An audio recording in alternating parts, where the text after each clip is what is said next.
To be human, you need a group. To be human, you need people around you. And the loyalties that religion brings, the identity that religion brings is the most sensible identity. It far transcends the identity of race, the identity of ethnicity, the identity of nation state. Religious identity is a logical and rational and sensible identity. People share values together, and that's the most important aspect of identity. And there's an anecdote that I didn't have time to mention, but it is so important. I do want to mention that, and then we segue to the next topic for today. There's an anecdote from the seerah that is very powerful in this regard. And that is that when you don't have religion, you don't see this identity, and you see the world through a racist or xenophobic or outright racist, the words I'm looking for, superiority complex lens. And that example is the incident of Hudaybiyah, when the Prophet ﷺ came to Mecca after 6 years of not visiting Mecca. And one of the tribal chieftains visited to negotiate a treaty. And he's never seen Muslims before. The tribal chieftain, Urwa ibn al-Mas'ud al-Thaqafi, has never seen Muslims. And so he's trying to negotiate a treaty with the Prophet ﷺ. And he looks around and he goes, Ya Muhammad, he's not a Muslim, right? Ya Muhammad, look at the people around you. I don't see anything that brings them together. They're a hodgepodge of motley crew. He literally uses a dismissive term. A bunch of, different groups of people that nothing combines. You seem to be a bunch of, random people gathered together. And you've left your Quraysh tribe. You've left your other identity, and you don't have any other identity, right? But I'm obviously paraphrasing, but that's what he's saying. Like, what are you doing? Look around you. And this insulted the Sahaba so much that Abu Bakr as-Siddiq radiallahu anh uttered a vulgarity. He literally uttered an extreme vulgarity that I'm not going to translate here, but you can listen to my seerah, or the most, vulgar phrases you can possibly imagine. The most kindest person, Abu Bakr as-Siddiq, was forced to utter that vulgarity because Urwa said, look around you. You think these people are going to stick with you? There's nothing bringing them together, right? And Abu Bakr as-Siddiq literally uttered that vulgarity and said to him, to that vulgarity, and then said, do you think we would abandon him? Now my point here for this anecdote goes back to what I was saying last time, that the loyalty of faith is so powerful, right? That it brings diverse groups of people together and forms bonds that even tribes don't understand, even races don't understand. The bonds of Islam far transcend the bonds of anything else. And Urwa could not understand at all, whereas the Sahaba fully understood this reality, right? And we know this. Again, by the way, to be relevant here, the Palestinian conflict is a good example of this. The average Westerner really does not understand. Why are you guys who are not Palestinians so obsessed with that issue? It's just beyond them. Like, what has it got to do with you? They don't understand the ummah. They don't understand that what's happening there, it hurts us the way they could never imagine. Because it's thicker than blood. It really is. It's thicker than blood.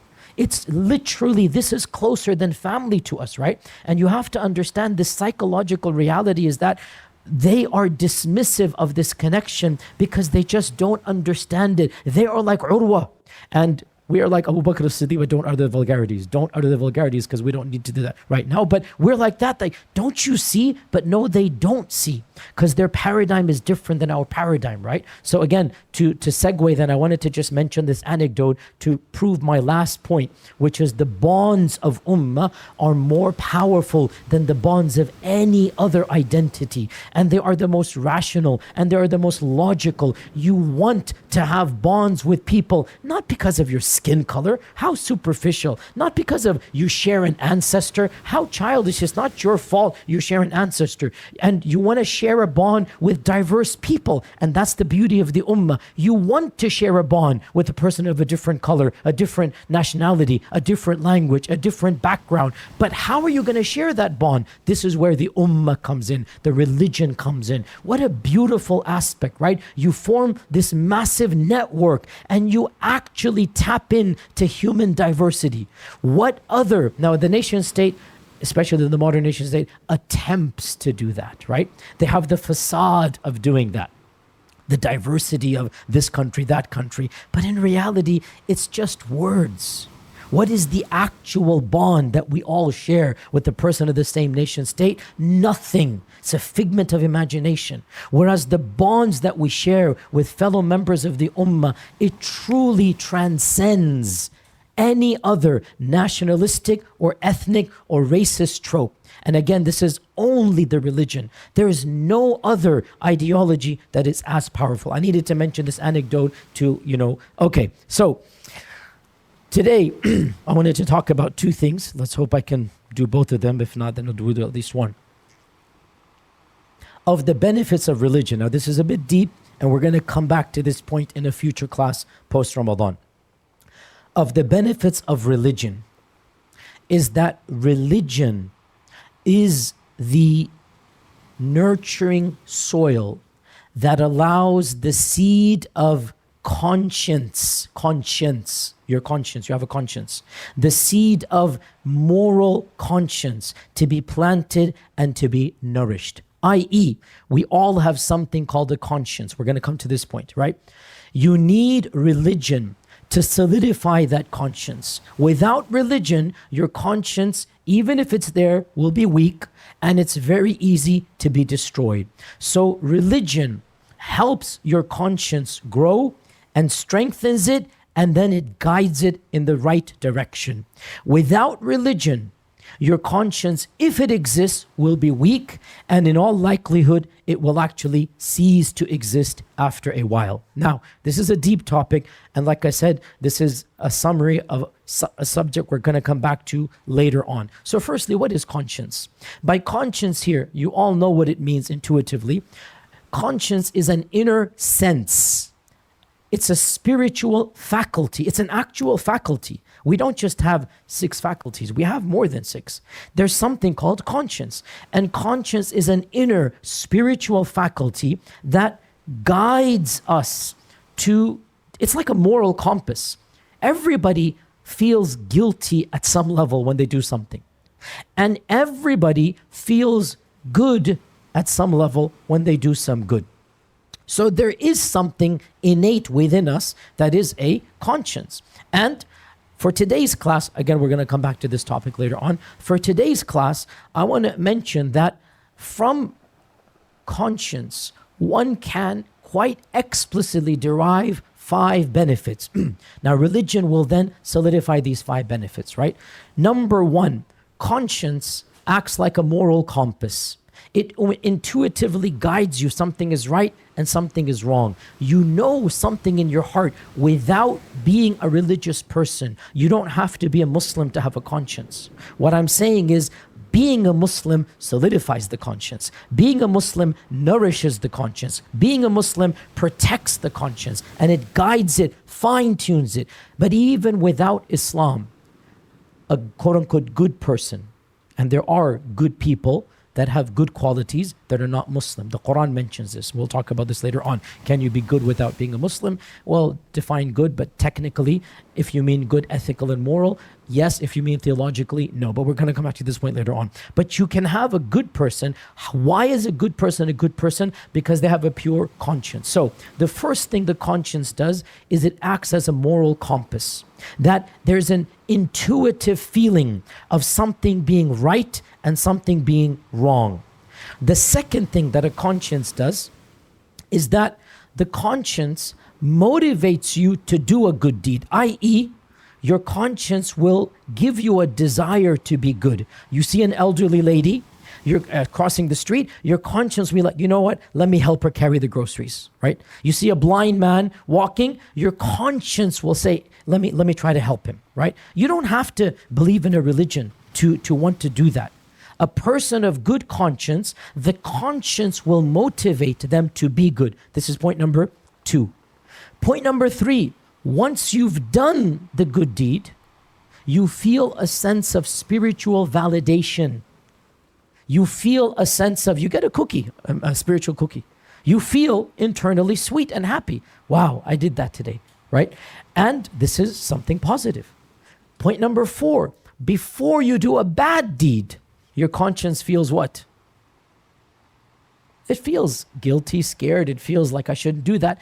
After you do a bad deed, it feels even more guilty. I.e., so this is number 5, before and after. So again, good deed before and after, bad deed before and after, and the moral compass. These are the 5 things, right? Moral compass, before good deed, after good deed, before bad deed, after bad deed. Is that clear? Is that clear? I don't find the level of... You want me to go over it again, or you have it down? Okay, so she has it down. You can get it from her. Okay, khalas. So the point being that this is a gift from Allah, if you think about it. Obviously, it's a gift from Allah. Think about it. Allah didn't have to give us a conscience, but Allah gave us a conscience, right? And that conscience, first and foremost, acts like a moral compass, right? We intuitively know certain things are good and certain things are bad. By the way, even babies know when something unfair happens, right? That's why babies throw a tantrum if there's something happens, like something is not fair, right? Even babies have an innate sense of, just an innate sense of right and wrong. It's ingrained in them. And a conscience motivates you to be good, and a conscience rewards you when you are good, before and after the deed. And a conscience causes you to be scared to do a bad deed. I shouldn't do that, man. God, it's not right. And then when you do it, it makes you feel so guilty that it acts as an incentive for you to give up the bad deed and become better. A conscience is a inherent cleansing mechanism for you, right? It's literally a gift that even when you do bad, there's something inside of you saying, oh man, I should have done that. And it motivates you to not do it again. You don't want to do it again because you know how it made you feel last time. That's a conscience. Now, obviously, you all understand, as a Muslim, this is an amazing gift Allah has given. But He didn't just give it to us. He gave it to everybody. Where does it come from? Remember, we're going to come to this topic in a lot more detail later on, and we're going to go back to this over and over again. So today is your first introduction to a very, very important and seminal topic in Islamic theology. And we will be covering it, as I said, in multiple facets and multiple angles. But today is your first introduction. So a very brief interlude, if you like, to talk about this. Conscience is one of the manifestations of something called the fitrah. The fitrah, okay? All of you need to understand what is the fitrah and realize we're going to come back to the concept of fitrah many times. What is the fitrah? By the way, before I get to the Islamic side, I do have some interesting quotes from the Western side. I like to talk about the Western stuff as well so that you appreciate. Again, understand, I'm not an expert in the Western philosophy. That's not my area of training. But it's interesting for us to understand and see. So before I get to the Islamic side, I actually did a quick research about conscience in the Western tradition. In the Western tradition, early philosophers and theologians actually did consider the conscience to be a divine gift from God. Most famously, Thomas Aquinas. Thomas Aquinas, who's the architect of Catholicism. Thomas Aquinas is the first great, medieval Christian theologian who wells together aspects of philosophy with aspects of Christianity. And so Aquinas is considered to be one of the hallmarks, if you like, of early Christian thought. And of course, by the way, you should be aware, Thomas Aquinas is indebted to Islamic philosophy. Much of what he says is coming from the Islamic tradition, and that's not an exaggeration. That is absolutely factually correct. Thomas Aquinas quite literally copied and pasted entire chunks out of the literature that was translated from Arabic into Latin right before his time frame. And so Aquinas is a conduit, tapping into Islamic thought, tapping into Islamic philosophy, and then slightly modifying it to Christianity, and then it becomes a segue. So perhaps, I'm not an expert on Thomas Aquinas, perhaps Aquinas is tapping into Islamic thought about the fitrah. I don't want to definitively state that, but for sure, Aquinas is tapping into Islamic thought overall. That's without a doubt. As for the fitrah, I'm not an expert, so I don't want to say, but what he says is basically similar to what we would say. And Thomas Aquinas said, in his Summa Theologica, Volume 1, page 79, if you want to get the quote, conscience is said to witness, to bind and incite, and also to accuse, torment, and rebuke. Basically exactly what I said. Conscience witnesses, binds you to do something, incites you, motivates you. And it also accuses you, i.e. prevents you from doing that, torments you, guilty conscience, rebukes you, causes you to come back to the straight path, right? So it's a divine gift. Thomas Aquinas felt that the conscience is a faculty that God has given us that applies moral principles to specific situations. It is a God-given gift that allows you to extrapolate from the broad morality in your heart to the specific situation. So that is very Islamic in its understanding. Fast forward a few centuries and you get to Immanuel Kant. Immanuel Kant is writing in 1790 or so. Of course, Thomas Aquinas is 1250. So Immanuel Kant, 500 years later, Kant is not a Christian. Thomas Aquinas is a Christian. Kant is more of a theist/deist, right? Kant is not like your card-carrying Christian. Again, the Western philosophy began within Christianity, Descartes, Aquinas.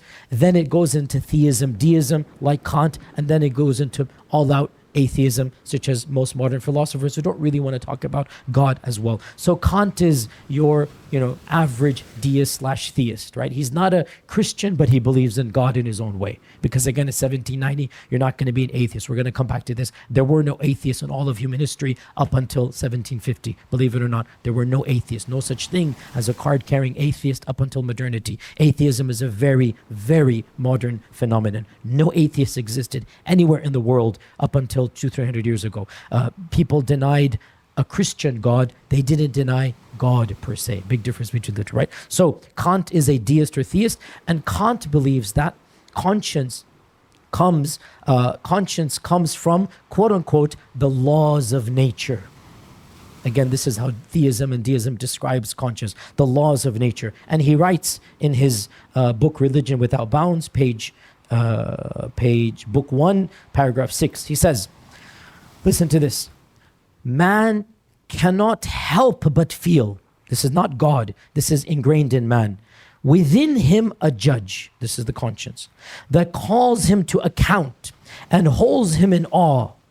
And this authority watching over the law in him is not something he himself arbitrarily makes, but is rather given to him by nature, end quote. You see what he's saying here? There's something inside of you that causes you to uphold the law. You want to uphold the moral code. You can't help it. You have it within you. You want to be good and abstain from evil. And you have this intrinsic desire to do so. Where does it come from? It's given to him by nature. What is nature? It's a word you invented. He doesn't want to say God. He doesn't believe in the type of God we do. And so these are the laws of nature. Okay? So, but still, Kant is appreciative of conscience, clearly. He likes it. He wants it. He praises it. Where do you think the Western trajectory is going to head? Does the modern world like the conscience? What do you think? No. And the first person, or one of the first people to start eroding away or demolishing is, of course, none other person than the crazy, I could say a lot of stuff, but let me just be PG here, Sigmund Freud. Freud is like, Allah Mustaan, something's wrong with him. Without a doubt, something's wrong with him. I think something happened in his childhood, but anyway, that's besides the point. So, Freud, and literally this is not even exaggeration, Freud views the conscience not as a positive, but as a negative. He calls it oppressive. You are subjugated by your conscience. Freud literally tipped the scales. Rather than Aquinas praising the conscience, right? Kant saying, that's great, nature has imbued you with a desire to be moral, right? Freud views the conscience as being oppressive, as being implanted by your parents and society, right? And as something that is instrumental in forcing you to act in ways you should not act. And hence, rebelling against one's conscience is discovering freedom. This is the segue to hedonism. This is the segue to the world we find ourselves in today. You shouldn't feel guilty. You should feel guilty for feeling guilty, right? Don't feel guilty for anything you do. Go and discover your senses. Go and do whatever you want. And if you feel guilty, this is the repressions of your parents in you. right? This is your subjective, your oppressive upbringing that has imprinted in you something that shouldn't be in you. You should liberate yourself from the shackles of conscience, right? This is literally the segue to the world we find ourselves in. So it's interesting to see the evolution of conscience in the Western field. Now, from our paradigm, conscience is a gift from Allah. And as I said, for us as Muslims, conscience is one of the many manifestations of something called the fitrah, right? What is the fitrah? What is the fitrah? So we're going to come back to this. I said this so many times. The fitrah is an innate spiritual faculty. By faculty, I mean just like the brain is a faculty, just like the eyes are a faculty, just like feeling is a faculty. It is something that can assess and give you information. Your eyes can assess the rays of light and give you information, right? Your hands can touch and give you information. Your ears can get sound waves and give you information. That your brain can analyze data and give you information. We don't just have 6 faculties as Muslims. Allah blessed us with others, and of them we have the fitrah. The fitrah is another faculty that is not mind, it is spirit. We believe as Muslims, we have intellectual cognition, the thought process up here, and we have spiritual cognition. That's the fitrah. The fitrah is, okay, to be simplistic, the heart thinking. We actually believe this as Muslims.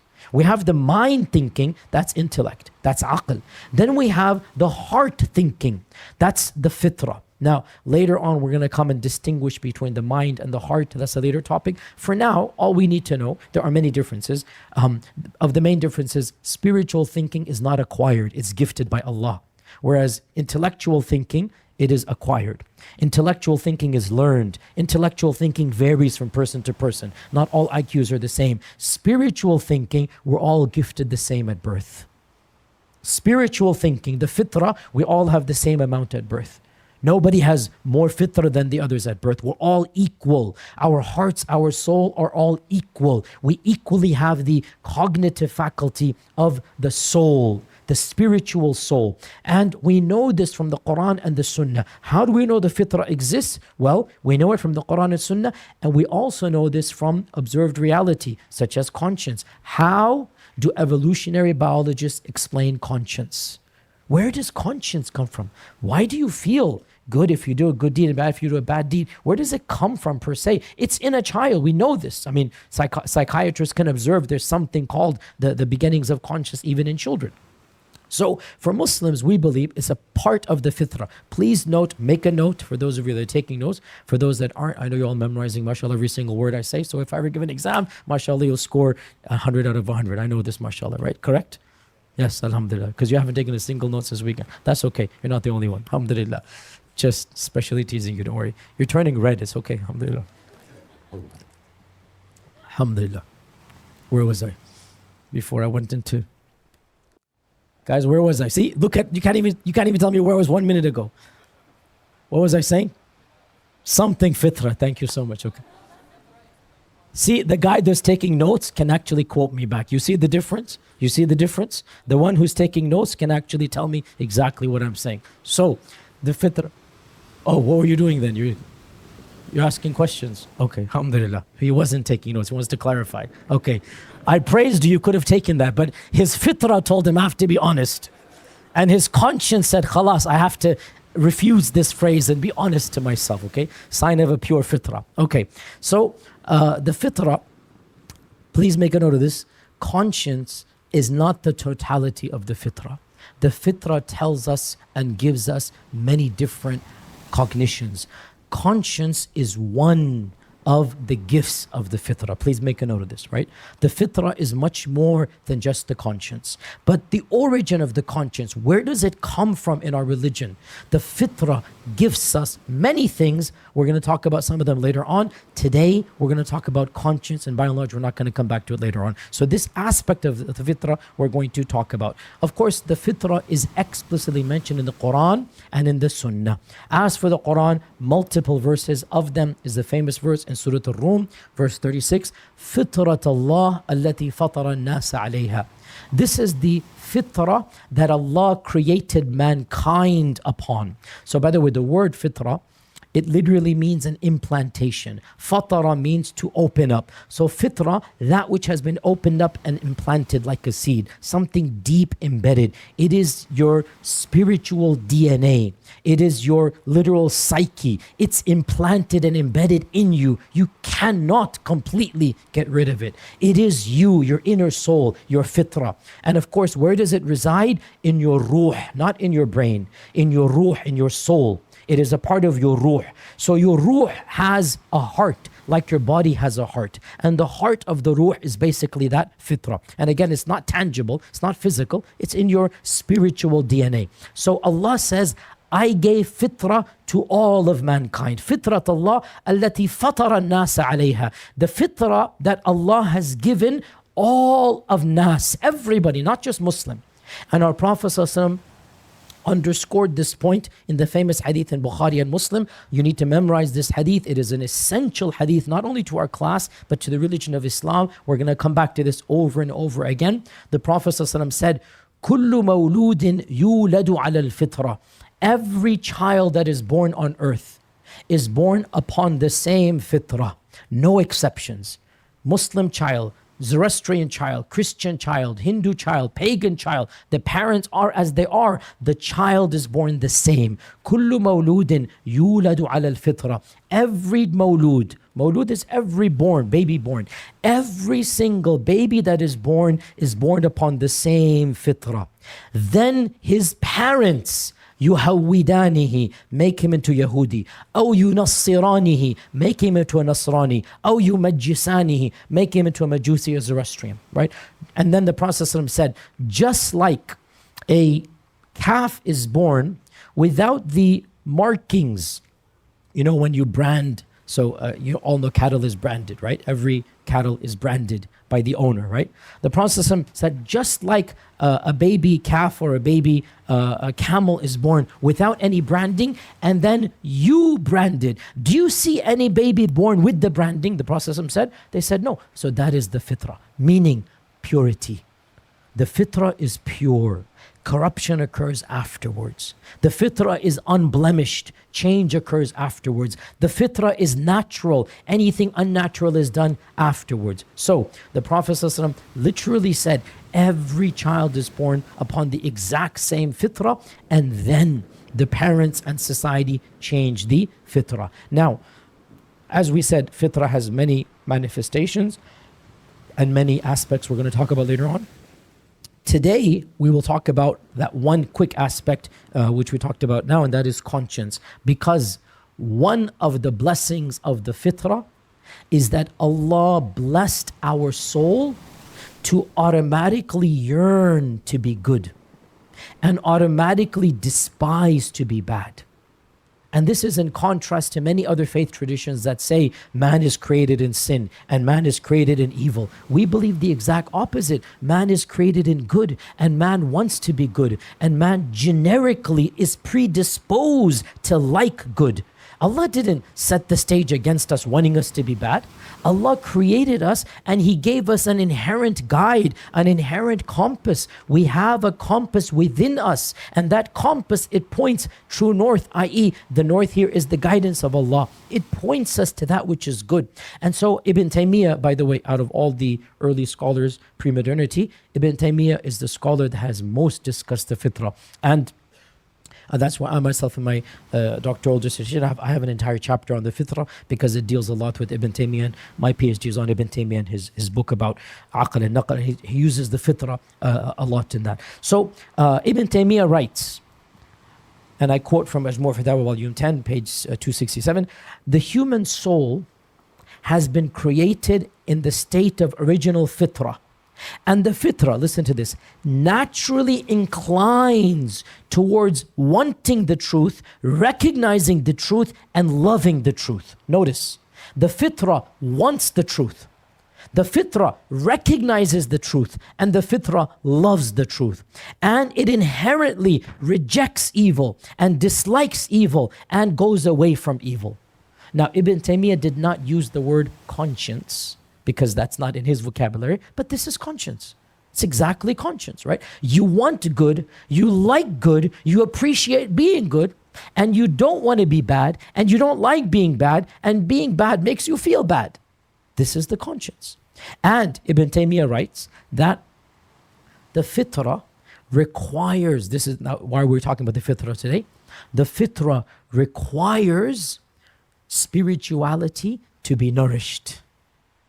Without spirituality, without religion, the fitrah withers away and possibly almost is destroyed, or maybe even destroyed. So what we are saying today, why do we need religion? Religion solidifies the fitrah. And it's the only thing that solidifies the fitrah.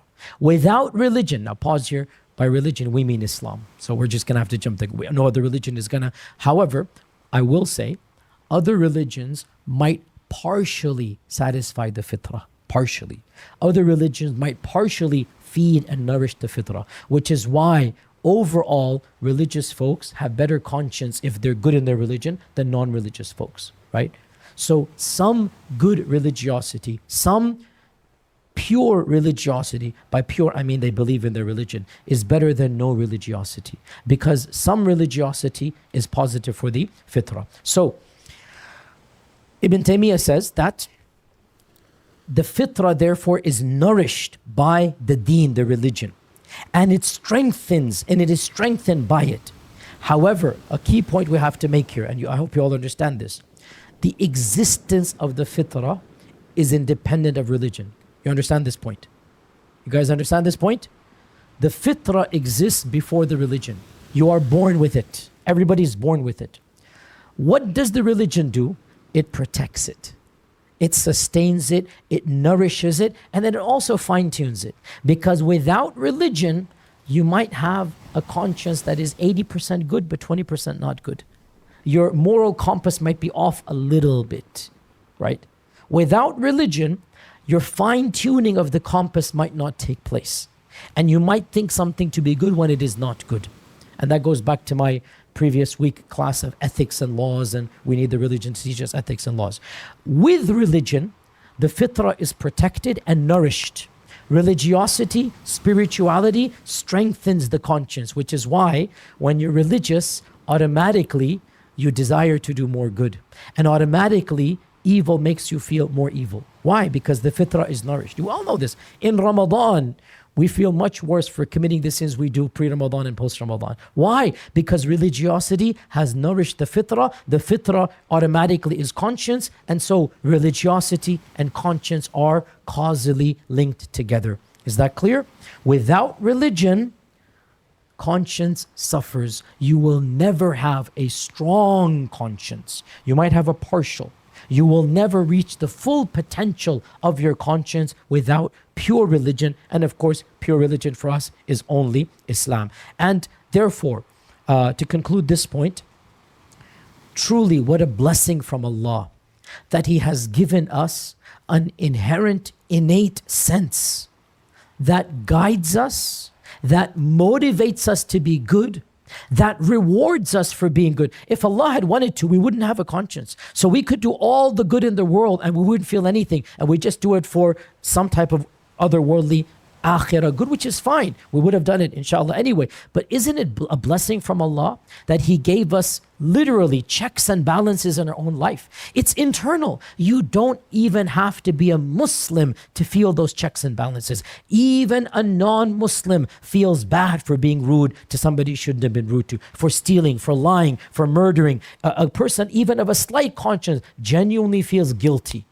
And that's a blessing from Allah, because that guilt is meant to do what? Cause him to not do that again. Cause him to be motivated to do good and to be a better person. And even the person who has no belief in Allah feels good when they do good. When they, give money to a homeless person, they feel good. They feel validated. It's a spiritual cookie that comes in. And then the final point, and inshallah with this we'll open the floor for Q&A. This is an entire point, but I'm going to do it in inshallah 3 minutes inshallah. And I leave the research to you because it's super easy. Completely different point. What other benefit does religion bring? One of the benefits that religion brings is that religion has been tangibly proven. It has been psychologically, sociologically proven to make the quality of life better for the person of religion. And here I have 2-3 pages of studies that have been done. I'll just quote you some of them, but honestly, all of you are college students. You can just go onto JSTOR, go onto any, academic website, and you will find a ton of papers. In fact, not only papers, you have meta studies done, i.e., a meta study is a study of studies. So you take hundreds of papers and you draw conclusions from them. We have numerous meta studies done across all disciplines that almost universally show that people of religion have a better quality of life in numerous areas. For example, in 2002, Professor Brian Johnson and his colleagues at the University of Pennsylvania reviewed 500 studies that have been published in peer-reviewed journals about the benefits of religion, and they concluded that religion shows they concluded that a vast majority of analytical studies have demonstrated a positive correlation between religious commitment and higher levels of well-being, self-esteem, and lower levels of hypertension, depression, and criminal delinquency. I.e., religiosity makes you feel life is sweeter.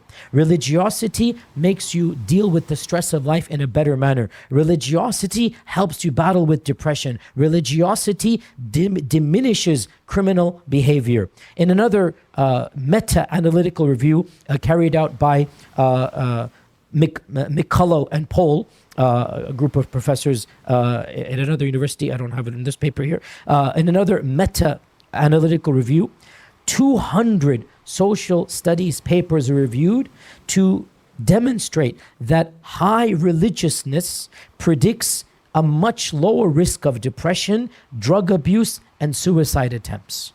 So religious people overall, generally speaking, suffer less from depression, drug abuse, and suicide attempts. And in another survey done, mental distress, Gallup and National Opinion Research and Pew have all concluded that people that are spiritually committed to religion are at the very least twice as likely to report being very happy at the quality of life than those that are the least committed religious people. So overall, finding happiness in life, this is quantitatively proven by lots of researches in many disciplines. And one other aspect of religiosity that a number of academic papers have concluded, and I quote you a social scientist by the name of Arthur C. Brooks, who once again did a meta-analysis in a paper about religiosity and its effects. He says, and I quote from his paper, I'm going to have all the references here, the differences in the giving of charity between secular and religious people are dramatic. This is his words, not mine. Religious folks versus those who are not religious. Religious people are 25 percentage points more likely than secularists to donate money. 91% versus 60%. 23 points higher likely to volunteer their time.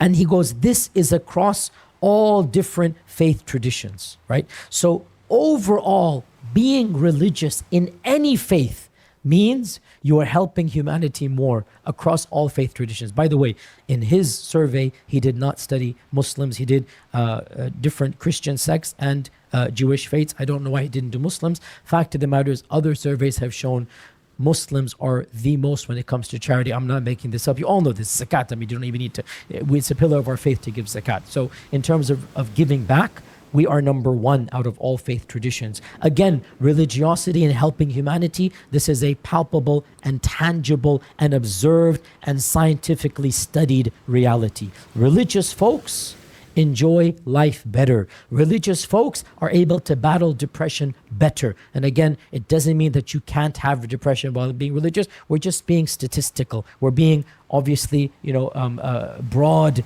research in this regard.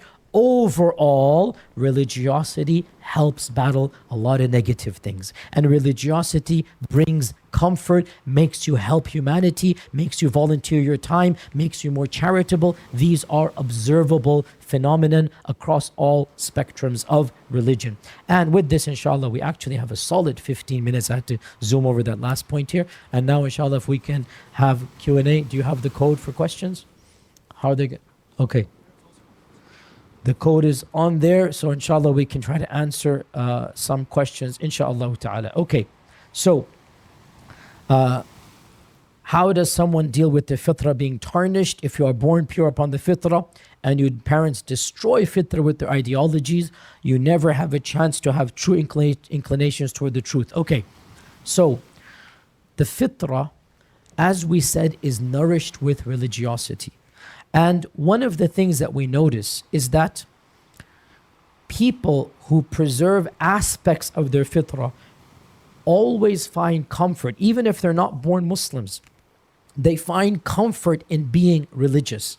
And we would argue, and I'm going to come back to this point after Ramadan, inshallah, we would argue that anybody who attempts to preserve the fitrah and wants to have a pure fitrah will automatically be attracted to Islam and end up converting. I.e., a pure fitrah leads to conversion. A pure fitrah, as Ibn Taymiyyah says, that the pure fitrah is automatically attracted to the message of the prophets. It's like magnets. He literally writes this. The pure fitrah is automatically attracted to the wahi that Allah has sent down. It's something you can't even negate. And that's why people who have a pure fitrah end up converting to Islam, because they are automatically sensing the truth. So this is why we need religion, and fitrah alone is not sufficient.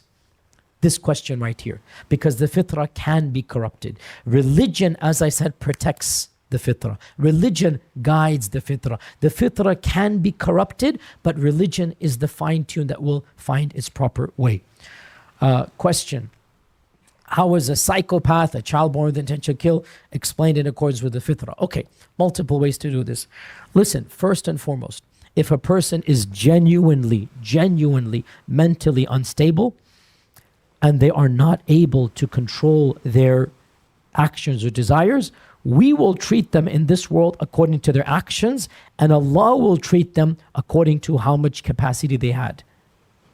Do you understand the difference here? If a person is genuinely not in control of his senses, and there are people like this who really just are basically beyond the scope of normal humanity. Well, we have to treat them according to their actions, because we don't know their hearts.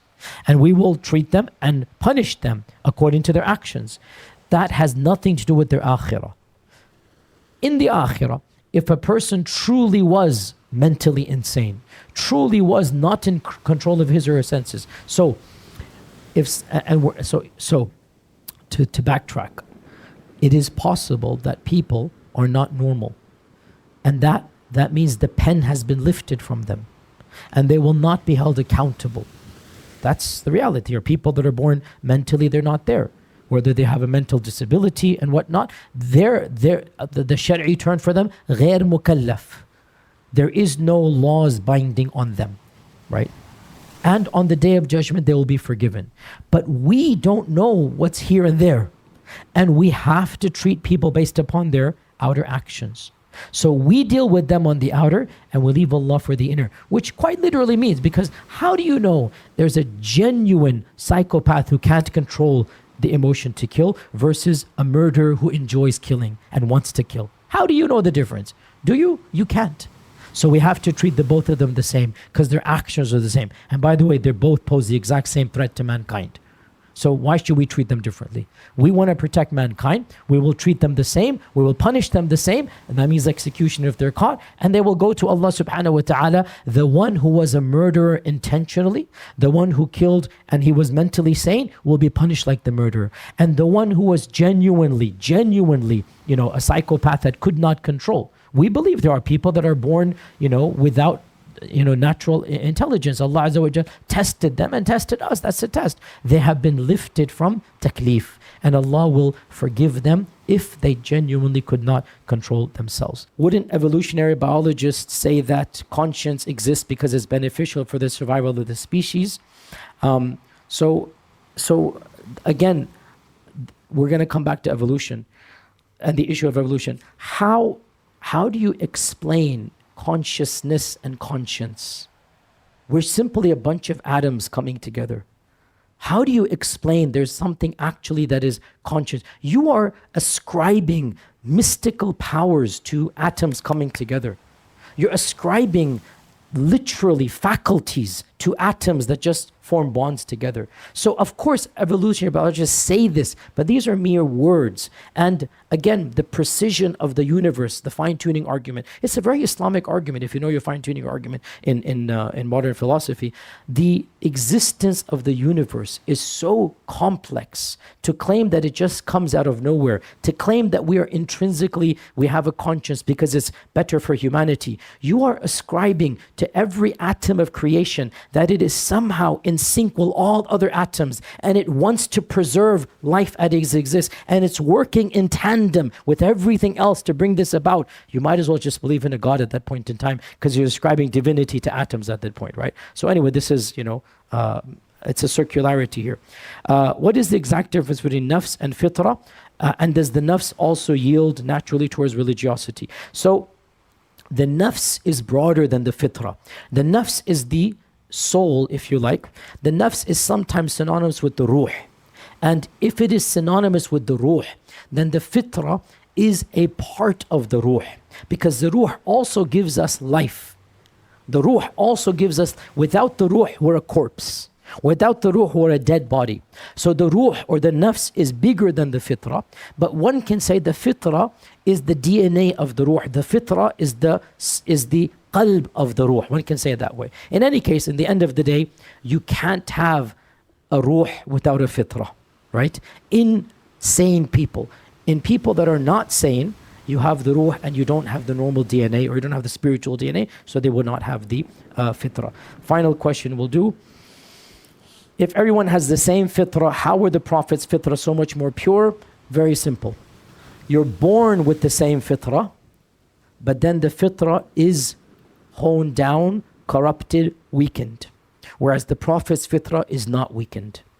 You're born with the same fitrah, and then the Prophet's fitrah is nourished. And the fitrah of the Muslim within Islam is nourished. Whereas the fitrah of a non-Muslim is whetted away. It is chiseled, but there's always an element there until a person reaches adulthood. And then if they really choose to, and they battle themselves to destroy their conscience, they can attempt to do so. And this is the worst level of kufr. But the average person always has an element of fitrah left. There's always a spark of, some type of goodness or whatnot. Only the worst of the worst people who have actively struggled to destroy their own fitrah. And that never happens to, somebody innately, unless they're born, as we said, with the test from Allah. And that's obviously a separate point.